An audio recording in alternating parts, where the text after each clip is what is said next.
Long before a single mosque or church stood anywhere in Africa, the continent already had gods, hundreds of them, with names most of the world has never heard. These weren't primitive superstitions.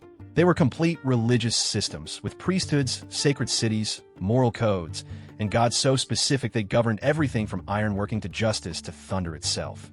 And here's what almost nobody tells you. These gods didn't disappear when Islam and Christianity arrived. In some form, most of them are still being worshipped today on multiple continents. Before we go further, one thing needs to be said clearly. There was never one single African religion. There were and still are hundreds of distinct traditional belief systems, each tied to a specific people and place. But across nearly all of them, a few patterns repeat. A distant creator god who set the universe in motion, a whole world of lesser spirits who handled daily human affairs, and deep, constant reverence for ancestors. These weren't separate from daily life the way modern religion often is. Religion was daily life, present in birth, marriage, harvest, and death all at once. To understand what was actually here before Islam and Christianity, you have to meet some of these gods directly, starting with one of the most influential religious systems Africa ever produced. In what's now southwestern Nigeria, the Yoruba people built one of the most detailed spiritual systems in human history, centered on a distant supreme being called Olodumare. Olodumare was considered too vast and too distant to approach directly, so the Yoruba turned instead to hundreds of divine intermediaries known as Orishas, each with a distinct personality, domain, and following. Ogun ruled iron, war, and technology, and was honored by blacksmiths, hunters, and soldiers alike. Shango, a former king deified after his death, commanded thunder and lightning, and represented royal power and righteous anger. And Obatala was credited with shaping the earth itself and creating the first human beings, making the city of Ile-Ife the spiritual center of the entire Yoruba world. Priests and priestesses served as the living link between ordinary people and these Orishas, guiding worship through divination, ritual, and sacred festival. This system was sophisticated, structured, and deeply embedded in Yoruba society, and it was far from the only one like it on the continent. Just west, among the Fon people of what's now Benin, a closely related system emerged called vodun, the direct root of a word you almost certainly already know.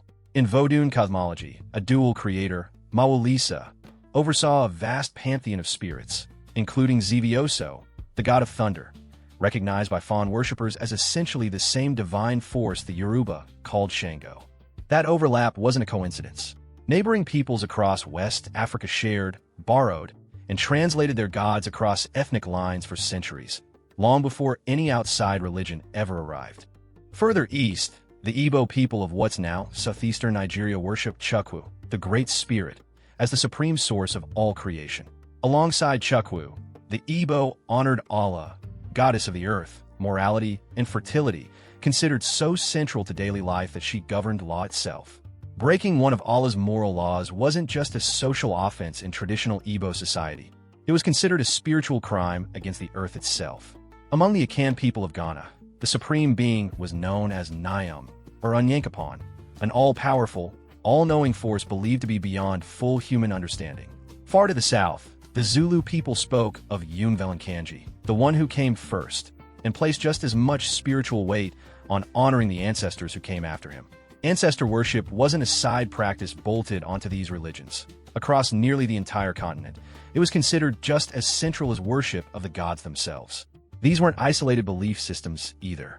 Different ethnic groups across the continent recognize strikingly similar structures: a distant creator, an active spirit world, and constant connection to those who came before.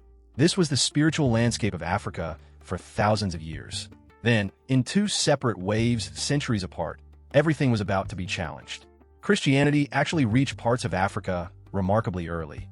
Ethiopia adopted it as a state religion in the 4th century, centuries before most of Europe had converted at all.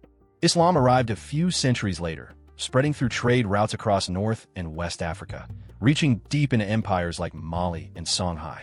In both cases, conversion in these early centuries was often gradual, and traditional beliefs frequently blended with the new faiths rather than vanishing outright. The real turning point came centuries later, with European colonization, when conversion stopped being gradual and became something closer to policy. Traditional shrines were destroyed. Sacred practices were labeled superstition or witchcraft. Children in mission schools were often punished for speaking their own spiritual language. But here's what most people don't expect. These gods didn't simply vanish under that pressure. Something else happened instead, somewhere far from Africa entirely. Between the 1500s and the 1800s, millions of enslaved Africans were forcibly transported across the Atlantic, and they carried their gods with them, hidden inside memory, because nothing else could be taken. In the Americas, enslaved people were often forced to convert to Catholicism, but many quietly continued honoring their Orishas and vodun spirits underneath the surface of the new religion. They matched their gods to Catholic saints who shared similar qualities. Shango's fierce power became linked to Saint Barbara, allowing worship to continue in plain sight, disguised. Out of that blending, entirely new religions were born. Santeria in Cuba, Candomblé in Brazil, Vodou in Haiti, each one a direct, living descendant of the African gods we've just described. These weren't watered-down imitations. They were fully functioning religious systems, with initiated priests, structured rituals, and millions of devoted practitioners across multiple continents. In other words, the gods that colonization tried to erase in Africa didn't die. They crossed an ocean, put on a disguise, and kept being worshipped anyway. And here's where this story gets even more surprising, because it isn't finished, it's happening again, right now, back on the continent these gods came from. Traditional Yoruba religion and the related Igbo tradition, known as Odinala, have both seen a genuine modern revival, with new generations actively choosing to return to these systems. Some of this revival is spiritual, some of it is cultural pride, and increasingly, some of it is coming from the African diaspora itself, reconnecting with traditions their ancestors were forced to hide generations ago. These traditions have also quietly shaped global pop culture far more than most people realize, from music to film to best-selling fantasy novels drawing directly on Orisha mythology. So the next time you hear the word voodoo used as a punchline or Orisha treated as fantasy invention, remember, these are living religions practiced by real people with roots older than most religions the world takes seriously without question. What you just learned about is only a fraction of it. We've covered Yoruba, Fon, Igbo, Akan, and Zulu belief, but hundreds of other African traditional religions exist, each with their own gods, their own cosmology, their own surviving practitioners. These weren't primitive belief systems waiting to be replaced.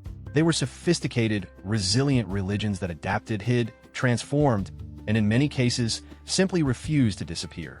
If any of these gods, especially the Orishas of Yoruba tradition, genuinely intrigue you, that's exactly the deep dive we're doing next, one god at a time, starting with the most powerful of them all. Subscribe now, so you don't miss it, because the story of Africa's gods is nowhere near finished, and neither are they.